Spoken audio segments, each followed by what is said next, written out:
one woman show. You understand? You understand? One woman show. ফালতু কোথাকার। আমি নাকি ফেক মালিক, তোর মতো ফেক মালিক। বেটাদের সাথে রসা রসা ভিডিও করে এখানে আসা লাগে নাই, রসা রসা ভিডিও করে ফেসবুকে ভাইরাল হওয়া লাগে নাই। সারা জীবন নিজের জামাই ছিল, এখন নাই, এখন আমি ওয়ান ওমেন শো। মেজাজটা এমন চড়াইছে ও আমার, আমি নাকি ফেক মালিক। কোন জায়গা থেকে আসছো? হ্যাঁ, ওই কি যেন মডেলিং ফটেলিং কইরা র্যাম্পে ট্যাম্পে হাইটটা, হ্যাঁ, কোত্থেকে কই আসছো সারা ইন্ডাস্ট্রি সবাই জানে। হ্যাঁ, কত কত কত বেটার সাথে ডলাডলি করা লাগছে সারা ইন্ডাস্ট্রি সবাই জানে। সো আমার মুখ খোলায় না। হ্যাঁ, কত বেটার সাথে এরকম চিগানো লাগে। হ্যাঁ, কত বেটার শরীরের মধ্যে হাত রেখা কি কর ছবি তোলা লাগে, ঢং করা লাগে, ঢং করা লাগে, সবাই জানে। হ্যাঁ,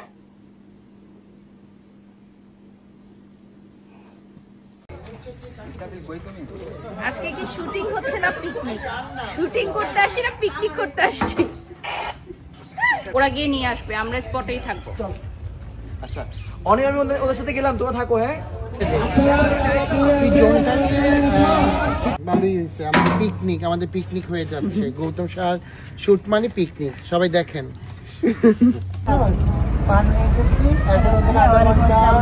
মধ্যে সব কমপ্লিট করে কে বলেন তো? এই হাবিবি কোত্থেকে আসলো? এই হাবিবি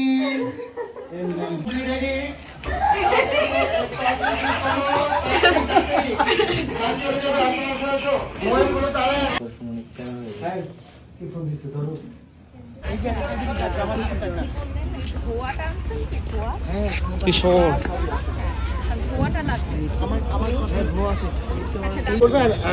আমরা এখন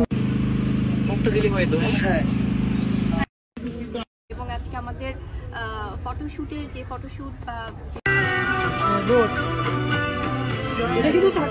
শুধুমাত্র বিহাইন্ড দ্য সিন দিয়েই কোনো শ্যুট যে এত বেশি ভাইরাল হয়ে যেতে পারে তা মনে হয় আকলিমাস বিউটি পার্লারের রিসেন্ট বুবলিকে নিয়ে ফটোশ্যুটটা দেখলেই বোঝা যায়। এখন পর্যন্ত আমরা প্রফেশনাল শ্যুট ছাড়িই নাই, তার আগেই পুরো ফেসবুক জুড়ে আমাদের এই রিসেন্ট ফটোশ্যুটটা ভাইরাল হয়ে গেছে। আর আজকে আমরা ফটোশ্যুটের পেছনে কত বড় আয়োজন করেছি সেটাই দেখাবো পুরোটো ভিডিও ব্লগে।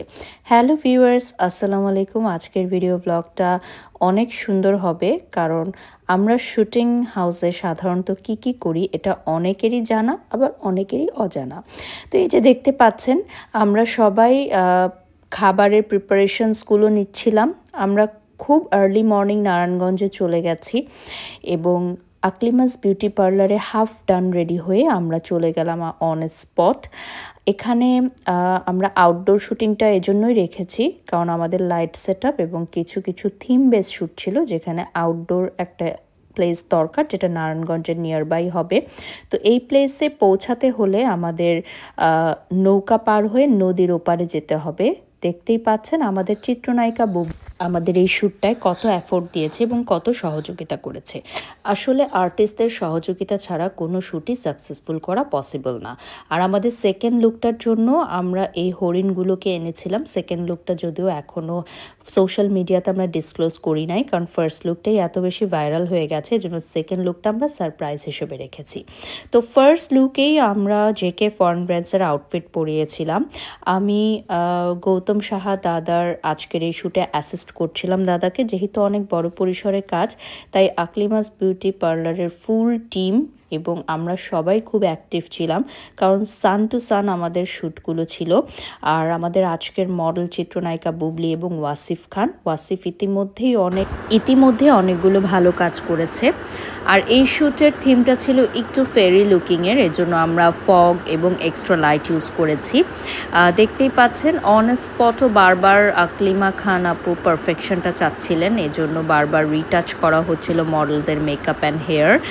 এবং আকলিমা খান আপু নারায়ণগঞ্জে অনেক জনপ্রিয়, পাশাপাশি ঢাকাতেও ওনার দুটো পার্লার রয়েছে, বনশ্রী এবং বনানীতে। Oh my god, just look at this outputs. আসলে সৈয়দ ছাড়া এই কাজগুলো অন্য কেউই করতে পারতো না, এত সুন্দর আউটপুট এনেছে মাশাল্লাহ। এবং বাংলাদেশে এখন সবচেয়ে ওয়ান অফ দি বেস্ট কাজ করছে সৈয়দ। সো আমি ওকে অ্যাপ্রিসিয়েট করি যে ও শ্যুটে এত বেশি এফোর্ট দেয়।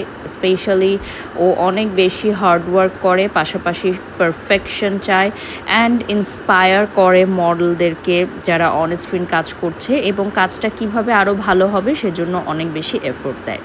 তো এই যে দেখতে পাচ্ছেন আমরা এখন জোনটা চেঞ্জ করেছি, এবং চিত্রনায়িকা বুবলির এই লুকটা সবাই বলেছেন একদম ডল একটা লুক ছিল, বারবি ডল লুক। সো মেকওভারটা কিন্তু আকলিমা খান করেছেন নিজে, এবং ড্রেসটা হচ্ছে জেকে ফরেন ব্র্যান্ডস থেকে নেওয়া। আমরা খুব মিনিমাম জুয়েলারি ইউজ করেছি যেহেতু একটা ফেরি লুক দিতে চাচ্ছিলাম। আর বুবলি আপু নিজেও কিন্তু তার কাজের ব্যাপারে, তার লুকসের ব্যাপারে খুব সচেতন, তার প্রত্যেকটা লুকস যেন ডিফারেন্ট হয় এটাই সেই চায়। সো দ্যাট আজকে যে লুকটা আমরা দিয়েছি তাকে এটা আদার্স শ্যুটের সাথে যেন ম্যাচ না হয়, এটাই উনি বলছিলেন। এবং as a person she is very sweet, এবং তার প্রফেশনালিজম দেখে আমি অনেক কিছু শিখলাম। প্রতিবারই শিখি আমি, প্রত্যেকটা আর্টিস্টের কাছ থেকে অনেক কিছু শেখার আছে। আসলে ওনার প্রশংসা তো বাংলাদেশের মিডিয়া ইন্ডাস্ট্রিতে যারা ওনার সাথে কাজ করেছে সবাই করে, নতুন করে বলার কিছু নেই। তবে আপুর প্রফেশনালিজম, টাইম মেনটেন এবং অন স্ক্রিন যখন সে থাকে সে এত বেশি এফোর্ট দেয়, তার কাজে এত বেশি মনোযোগী সে থাকে। আমার মনে হয় এরকম আর্টিস্ট আমি খুব কমই দেখেছি যে কল টাইমে আসে অ্যান্ড শ্যুট চলাকালীন সময় একবারও সে মোবাইল ফোন ইউজ করে নাই, এমনকি সে আদার্স কোনো কথাও বলে নাই। থাকে না শ্যুটিং চলাকালীন সময় আমরা শ্যুটিংয়ের বাহিরেও কোনো আলাপ আলোচনা করি, সে একদমই ওরকম না, সে খুবই প্রফেশনাল, সে কাজের বাহিরে কোনো কথা বলে না। সো এটা অনেক বড় একটা শিক্ষণীয় বিষয় আমাদের কাছে, আর্টিস্টদের কাছ থেকে। সো আজকের লুকসটা কেমন হলো, শ্যুটটা কেমন হলো, ইতিমধ্যে সোশ্যাল মিডিয়াতে ঝড় উঠে গেছে। এবং আজকের কোরিওগ্রাফিতে গৌতম সাহা দাদা নিউ লুক, নিউ ধামাকা নিয়ে আসতেছে, সবাই সাথেই থাকবে।